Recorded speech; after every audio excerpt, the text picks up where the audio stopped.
मेरिया कत्ता दे मत्थे ते रहंदी है।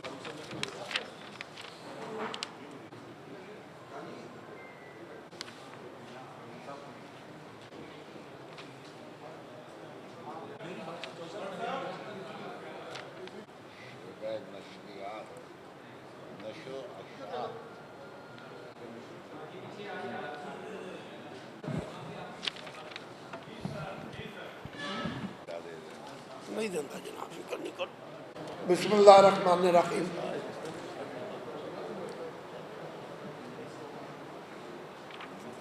मैं मीडिया का दिल की अता गहराइयों से शुक्रिया अदा करता हूँ कि शॉर्ट नोटिस पे आप लोग सब जुमे वाले दिन यहाँ तशरीफ़ लाए।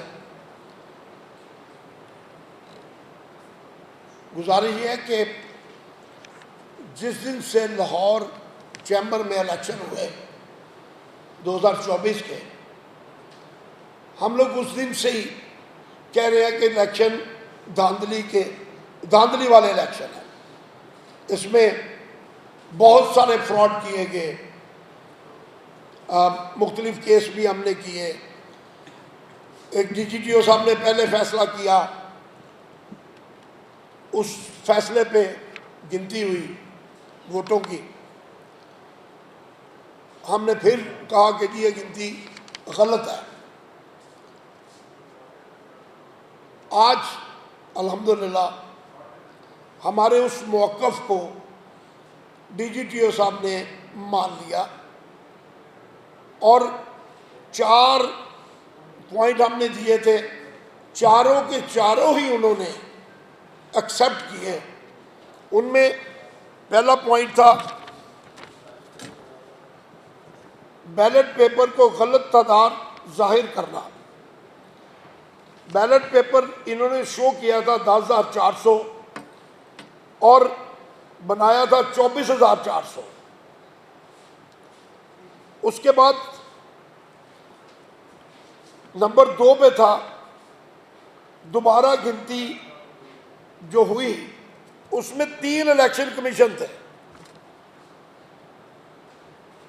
2 इलेक्शन कमीशन इसलिए वहां से उठ गए कि उन्होंने कहा कि DGTO का फैसला जो है वो क्लियर नहीं है, वो कानून के मुताबिक नहीं है, हमें उसकी वजाहत लेनी चाहिए।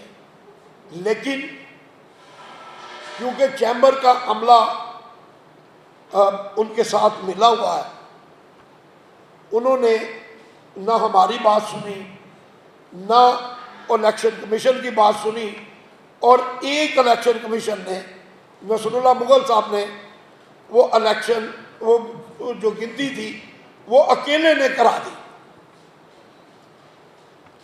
DGTO साहब ने ये वाजिया कर दिया कि नंबर 1 जो वोट थे इन्होंने क्वांटिटी सही नहीं बताई, वो बात भी एडमिट कर ली। उसके बाद सिंगल इलेक्शन कमीशन का गिनती कराना वो कानून के खिलाफ करार दे दिया। नंबर 3 इलेक्शन के लिए सेक्रेटरी जनरल के दस्तखत और मोहर के बगैर बैलेट पेपर जारी करना, ये नंबर 3 हमारा ऑब्जेक्शन था। वो भी डायरेक्टर जनरल ने मान ली बात, DGTO साहब ने, कि जी ये बिल्कुल गलत था। फिर उन्होंने यहाँ तक भी कहा कि जो पहले DGTO साहब ने फैसला किया था वो फैसला भी गलत था। उसके बाद ये भी हुआ कि जो गिनती की गई उसको इन्होंने बैलेट पेपर को सील्ड करके नहीं रखा था। वो भी DGTO साहब ने अपने फैसले में लिख दिया कि जी इन्होंने बैलेट पेपर सील नहीं किए थे, ये भी कानून की खिलाफवर्जी है। लेकिन उन्होंने ये कहा कि जी मैं सख्त फैसला नहीं लेता, इलेक्शन को मुलतवी नहीं करता, लेकिन इनको 1 लाख रुपया जुर्माना आयद करता हूँ। जैसे कि आप सबको पता है कि 1 लाख रुपया तो जुर्माना बहुत बड़ा है। सिर्फ 2 मिनट की सजा prime minister of Pakistan Yusuf Raza Gilani साहब को कोर्ट में दी गई थी तो उनकी प्राइम मिनिस्ट्री खत्म हो गई थी। अगर इनमें थोड़ी सी शर्म होगी, थोड़ा सा कोई मामला होगा समझदारी का, तो इनको खुद रिजाइन दे के परे हो जाना चाहिए। अगर ये नहीं होते तो इंशाअल्लाह ताला हम इसको आगे हाई कोर्ट ले जाके इस फैसले पे मज़ीद क्लियर करेंगे और वहाँ से ऑर्डर लेंगे, ताकि ये जो इन्होंने मैंडेट चोरी किया है, इन्होंने पब्लिक का मैंडेट चोरी किया है, इन्होंने ताजरों का मैंडेट चोरी किया है, वो उसको वापस किया जाए। अब आगे हमारी बात छोड़ें, पुराने प्रेसिडेंट काशिफ अनवर साहब ने एक केस किया था, उसमें बहुत सारी बातें उन्होंने की जो ये गलत कर रहे थे, फंड का इस्तेमाल गलत कर रहे थे और चीज़ें गलत कर रहे थे।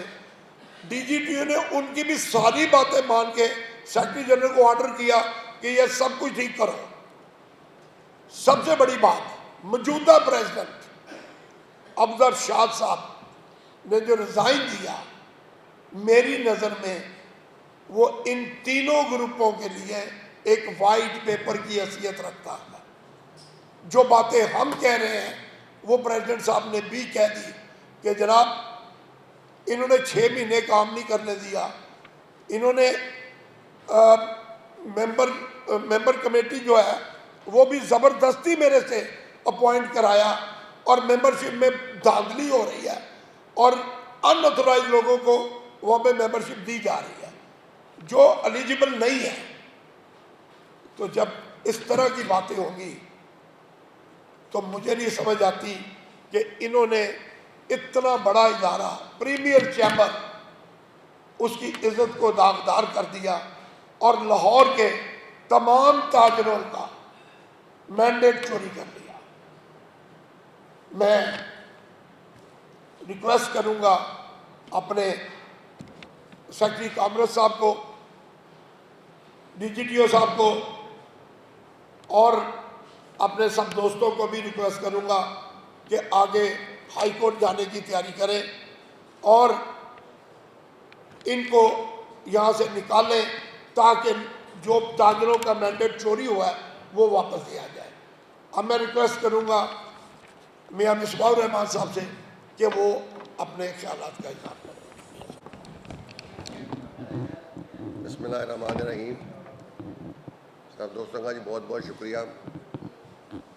लास्ट टाइम मैं प्रेस क्लब आया था तो प्रेस क्लब की मुरम्मत हो रही थी, रंग और रोगन हो रहा था और माशाल्लाह बड़ी खूबसूरत बिल्डिंग है जिसको आप मेंटेन कर रहे हैं। मैं सिर्फ इतनी बात करूँगा कि जो प्रेसिडेंट लाहौर चैम्बर का रेजिग्नेशन है वो FIR है अगेंस्ट हिज ओन ग्रुप। उस अगर आपको हम कॉपी देंगे, आप पढ़ें तो उनका अपना प्रेसिडेंट अपने तीनों ग्रुपों के ख़िलाफ़ एक FIR बता रहा है हुकूमत पाकिस्तान को कि मेरे साथ इन्होंने ये किया पिछले 11 महीनों में। इस FIR के बाद तो जो वो तीनों ग्रुप हैं उनको खुद ही रिज़ाइन कर देना चाहिए। और रिज़ाइन करने का मेरा मतलब ये नहीं कि आप भाग जाएं, आप आएँ, फेयर एंड फ्री इलेक्शन कराएं जो हर वोटर का हक है। आपके पास यहाँ बहुत लोग आते होंगे कौमी असम्बली के, सूबाई असम्बली के, ये एक आपके अपने इलेक्शन भी होते हैं। ये एक तो बड़ी लिखी हुई चीज़ है कि इलेक्शन जब ख़त्म होगा तो सारे वोट बक्सों में सील करके लॉक कर दिए जाएंगे ताकि किसी उम्मीदवार को भी अगर शक हो तो वो इलेक्शन कमीशन को या DGTO को या कोर्ट में जाके चैलेंज कर सकता है। इन्होंने वो भी नहीं किया। इलेक्शन हम वहाँ लड़ रहे हैं 50 साल से, स्टाफ भी हमारा ट्रेंड है। इसका मतलब है किसी ने तो स्टाफ को मजबूर किया कि आपने ये चीज़ें नहीं करनी। और सबसे बड़ी बात वो है 24,000 जो बैलेट पेपर बनाए गए, वो इतनी बड़ी धांधली है कि जिसका मिसाल में ख्याल दुनिया में कहीं नहीं मिलती। कि इन्होंने ना इलेक्शन कमीशन को बताया, ना DG को बताया, ना जो इलेक्शन 2 ग्रुप राज थे उनको बताया कि हमारे पास 24,000 बैलेट पेपर है। वो भी वो बड़ी मुश्किल से माने। जब हमने प्रूफ दे दिया कि इन्होंने इतने प्रिंट कराए। उससे पहले वो नहीं मान रहे थे, वो ये कह रहे थे कि हमारे पास 14,400 जी 10,000 हमारे पास 10,000 है। तो मैं फिर आपके ज़रिए लाहौर चैम्बर के अहदेदारों को दरख्वास्त करता हूँ कि बजाय कि हम हाई कोर्ट से ऑर्डर लेके आएँ और यहाँ पर दोबारा इलेक्शन हो, ये खुद ही साल इनका ख़त्म होने वाला है 30 को। इलेक्शन जिस साल का था जिसको हुकूमत ने चेंज किया 2 साल के लिए, होता यही है कि जो भी नया कॉन्स्टिट्यूशन में आर्टिकल आता है तो वो आगे से लागू होता है। कभी कोई कानून पिछले 2 साल से या 3 साल से लागू नहीं होता। तो वैसे ही साल 30 को ख़त्म हो रहा है तो उनका the only way out for them is के इमीडिएटली इलेक्शन कॉल करें। वो 90 डेज़ का एक होता है, उसको फॉलो अप करें और इलेक्शन करवाएं। वो जीत जाएँ, वो बैठ जाएँ, हम जीत जाएँ, हम बैठ जाएँ। आपने खिदमत ही करनी है ना जी। अपने जो मेंबरान हैं पहले उनकी, और जो लाहौर के ताजर और सनअतकार हैं, जो इंडस्ट्रियलिस्ट हैं, मैं आपका शुक्रिया अदा करता हूँ। इसी बहाने आज मेरी आपसे मुलाकात होगी और मैं प्रेस क्लब दोबारा आ गया। इंशाल्लाह फिर आपसे मुलाकात होगी। और मैं प्याफ के हमारे बैठे हुए ऑफिस बेरर मदरसा तमाम दोस्तों का शुक्रिया। और मैं जो चौधरी साहब ने बात की वहीं से बात को आगे चलाऊँगा कि जिस वक्त ये फ़ैसला DGTO की तरफ से आ गया तो इसमें ये नहीं कि सज़ा क्या हुई या जुर्माना क्या हुआ। जिस वक्त सज़ा हो गई तो वो गिल्टी हो गए, और जिस वक्त गिल्टी हो गए तो इखलाकी ज़रूरत ये होनी चाहिए कि ख़ुद से ये रिज़ाइन कर दे और इनको अपनी सीटों से उतर जाना चाहिए। लेकिन वो चूँकि आए इस तरीके से हैं कि उन्हें लगता है कि दोबारा शायद वो आ ना सकें, इसलिए कभी इस सूरत हाल में नहीं जाएंगे, पहली बात। दूसरा सिलसिलाकार ये है कि उनके लिए इस वक्त, जिस तरह से मियां साहब ने भी जिक्र किया कि जो सदर इस वक्त रिज़ाइन करके 30th को जा रहा है, उसने एक पूरी चार्जशीट बनाई है अपनी ही उसके ख़िलाफ़, ग्रुप के ख़िलाफ़। अगर वो आप लोग पढ़ लें उसमें जो जो चीज़ें हैं तो एक चीज़ आपको बिल्कुल क्लियर हो जाएगी कि ये मामला किस तरफ को चल रहे हैं। इनके लिए चैम्बर या ताजर या चैम्बर के मेंबर कोई अहमियत नहीं रखते। इनके लिए इनकी सियासत अहमियत रखती है। इनकी सियासत ज़िंदा रहनी चाहिए। इनके काबिल एतमाद लोग इनके लिए ज़िंदा रहने चाहिए। वो डिलीवर करें या ना करें, ये इनके लिए इम्पॉर्टेंट नहीं है। आज तो 1 साल के बाद इन्होंने इन हाउस चेंज ले आए, आइंदा के लिए शायद ये 3 महीने बाद चेंज ले आए, क्योंकि इनके लिए ये ज़रूरी नहीं है कि परफॉर्मेंस क्या देनी है। इनके लिए ज़रूरी है कि हमारे लॉयल बंदों को बारी लगनी चाहिए। सो देखा जाए तो ये जो 1 साल के बाद चेंज लेके रहे आइंदा, तो फिर ये 6 महीने के बाद चेंज ले आएंगे। पहले इन्होंने इलेक्शंस को 1 साल से 2 साल पे करवाया। 2 साल करवाने के बाद अब खुद से ये 1 साल पे उसको चेंज करना चाह रहे हैं, सिर्फ इस वजह से कि जो वोटर का राइट है वो ग्रुप हेड जो है वो अपने हाथ में लेना चाह रहा है। वो चाहता है कि मेरी मर्ज़ी से चेंज हो रादर दैन कि वो किसी वोटर की मर्ज़ी से चेंज हो। इसके अलावा जो मामला वहाँ पे इस वक्त चल रहे हैं, आप लोगों की भी नॉलेज में होंगे, बेज़ाब्तगियों की इंतहा हुई पड़ी है कि पीछे 1 अगस्त के अंदर मीटिंग हुई है एग्जीक्यूटिव कमेटी की, जिसके अंदर उन्होंने मुख्तलिफ सर्विसेज के चार्जेस बढ़ा दिए हैं, जो कि उस एग्जीक्यूटिव कमेटी में एजेंडा आइटम भी नहीं थी। कानून कहता है कि फ़ाइनेंशियल मामला तो जो भी होंगे वो एजेंडा आइटम होने ज़रूरी है। उसको थोड़ी देर के लिए एनी अदर आइटम में डिस्कस किया, कोई अप्रूवल नहीं हुई, कुछ नहीं हुआ। 26 अगस्त को एक ऑफिस ऑर्डर इशू करके सारी की सारी फ़ीसें बढ़ा दी गई। ठीक है, उसके लिए इसी से कोई अप्रूवल नहीं दी गई। चूँकि बेज़ाब्तगियों की हद है, चाह रहे हैं, मनमानियाँ करना चाह रहे हैं, ज़्यादा से ज़्यादा मेंबर से फ़ंड इकट्ठा करके उसको उड़ाना चाह रहे हैं। तो मैं समझता हूँ कि कानून को देख के कानून के मुताबिक ये मामला करने चाहिए। आने वाली जो AGM हो रही है 30th को, उसके अंदर भी फ़ीसों को बढ़ाने की बात कर रहे हैं। आया जो पहले पैसे हैं वो कहाँ पे लगाए, किधर लगाए? अगर फॉर्मर प्रेसिडेंट काशिफ अनवर साहब कहते हैं कि वो 26 करोड़ छोड़ के आया, तो आज उस 26 करोड़ को 36 करोड़ होना चाहिए, ना कि 26 करोड़ 16 करोड़ हो जाए। अगर ये सारे मामलात हैं, ये पैसे इकट्ठे कर रहे हैं, कहाँ पे सर्व कर रहे हैं, इसका भी हिसाब किताब दें। और दूसरा, ये जो फ़ीसों के बढ़ने का मामला, इसके लिए स्पेशल EGM कॉल की जाती है, जिसके सिलसिले में हम DGTO के पास कंप्लेन में भी गए हुए हैं। और मैं समझता हूँ कि जो भी काम करें उसको कानून के मुताबिक करें, लेकिन चूँकि उन्होंने उसको एक अपनी प्राइवेट लिमिटेड कंपनी बनाया हुआ है और वो चाह रहे हैं कि जो हम सोचें वो हो जाए। चैम्बर क्या चाह रहा है, चैम्बर के मेंबर क्या चाह रहे हैं, ये उनके लिए अहमियत नहीं रखता। बहुत शुक्रिया जी। अगर किसी के पास कोई सवाल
देखें जी, बात यह है, आपका सवाल बड़ा अच्छा है।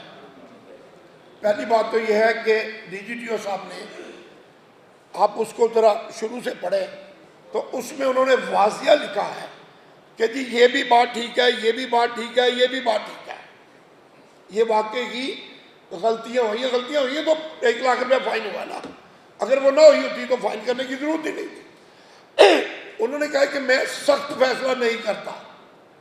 अब आ गई बात साल की, हम एक दिन भी नहीं बैठे।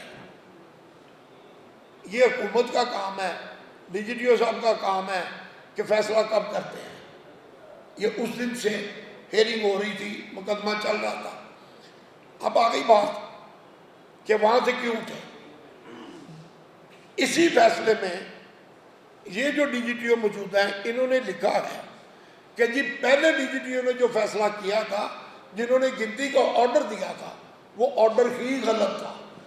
हमारा भी उस वक्त और इलेक्शन कमीशन का भी स्टांस यही था कि जी ये ऑर्डर गलत है, इसकी DGTO साहब से वजाकत कराएं, फिर आप गिनती करें। उन्होंने ये बात नहीं मानी। उन्होंने कहा जी नहीं, हमने तो गिनती करानी ही करानी है।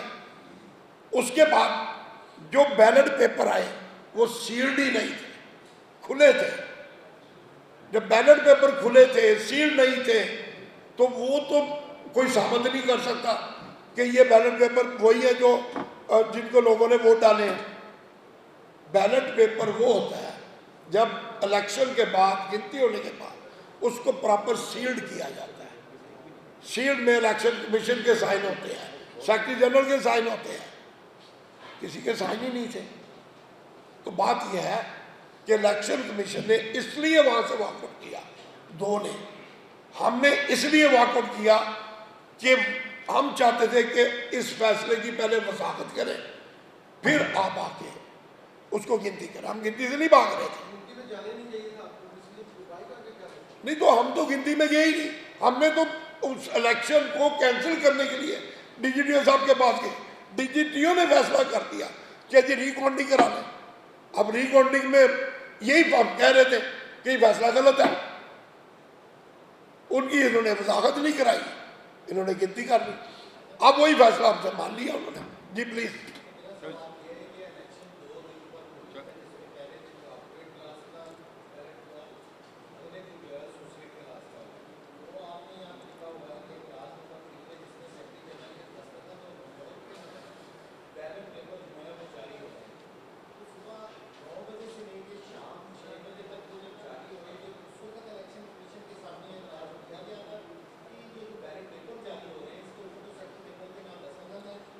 जी बिल्कुल किया गया, ये बार बार उनको किया गया है, लेकिन उस वक्त वो उनके पास बहाना ये था कि जी रश बढ़ा है, काम बढ़े हैं। सेक्रेटरी जनरल के पास भी और इलेक्शन कमीशन के पास। नहीं जी, इलेक्शन कमीशन ही दो थे उस वक्त, बल्कि एक ही थे। जी जी जी प्लीज। मैं थोड़ा सा आपके पास जजमेंट की कॉपी है, फैसले की कॉपी मैं पढ़ के सुना देता हूँ तमाम दोस्तों के लिए। The cumulative effect of the admitted irregularities, including the non-sealing of electoral records, the failure to count for all ballot papers. पहले सुन लें सारा, ठीक है? इलेक्टोरल कार्ड पहले लेट मी कंप्लीट। आप सारा आप फिक्रा पूरा सुन लेना, जो कहेंगे उसका जवाब मिलेगा आपको। The failure to count for all ballot papers, यानी कि जो बैलेट पेपर्स था उनके पास अकाउंट ही नहीं था।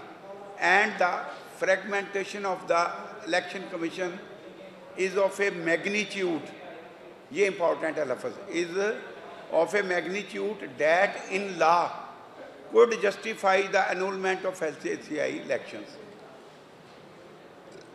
देख लें ज़रा, ये फैसले में DGTO कह रहा है कि लॉ के मुताबिक ये कालादम बनते हैं इलेक्शन।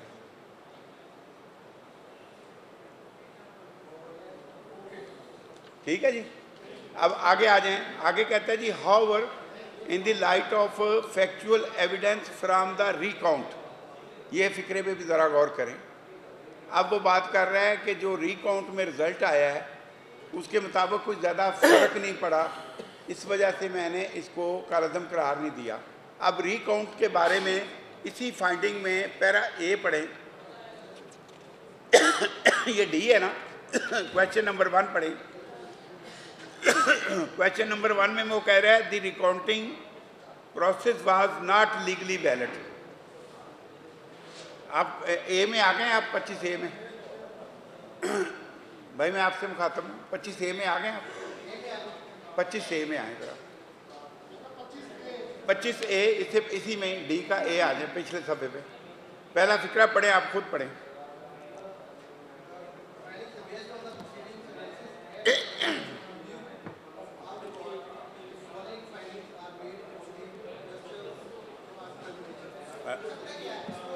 नहीं क्वेश्चन 1 पढ़े ना, फाइंडिंग ए पढ़े। अच्छा ये कह रहा है, ये सुन ले, मैं पढ़ देता हूँ। The recounting process was not legally valid. ये हाँ जी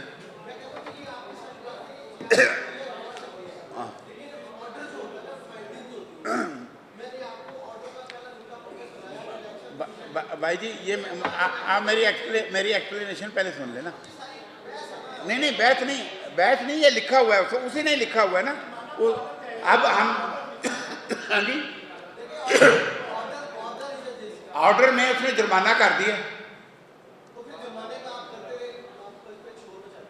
नहीं श्योर नहीं, वो गिल्टी हो गया ना, देखे ना, जुर्माना हो गया। तो इसका मतलब है उसने ये लिखा है एक पैरे में अगले में कि हमारी सारी मरूदात उसने तस्लीम कर ली है, लेकिन उसने रिकाउंटिंग पे रिलाई क्यों किया, जबकि इसको वो कह रहा है कि रिकाउंटिंग इज लीगली इनवैलिड। हाँ हाई कोर्ट में जाएंगे, चौधरी साहब बताएंगे, हाई कोर्ट में जाएंगे आप। जी बिल्कुल हाई कोर्ट जाएंगे जी, इनको हम छोड़ने वाले तो नहीं है।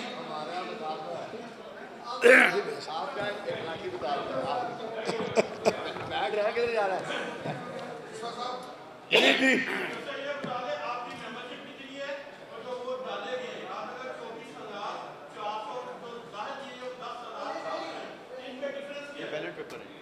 ये तो बैलेट पेपर है।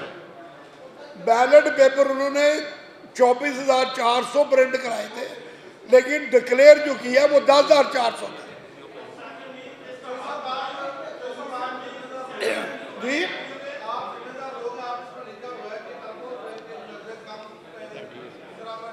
ये हमने नहीं लिखा, ये उनके प्रेसिडेंट ने ये हमने लिखा, ये जो मौजूदा प्रेसिडेंट है उन्होंने लिखा है, ये उनके प्रेसिडेंट ने लिखा है। ठीक लिखा उसने, ठीक लिखा।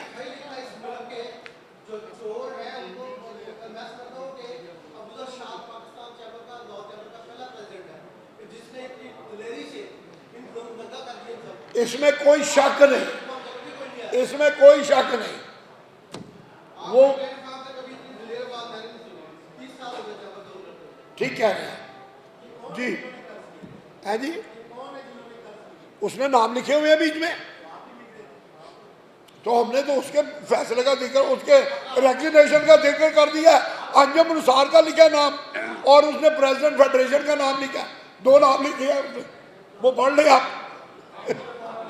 और इसमें तो लिस्ट बड़ी लंबी है, एक दो बता थोड़ा। थैंक यू वेरी मच जी, कोई और सवाल हो तो प्लीज। थैंक यू, आपका नाम भी निकला है। Thank you.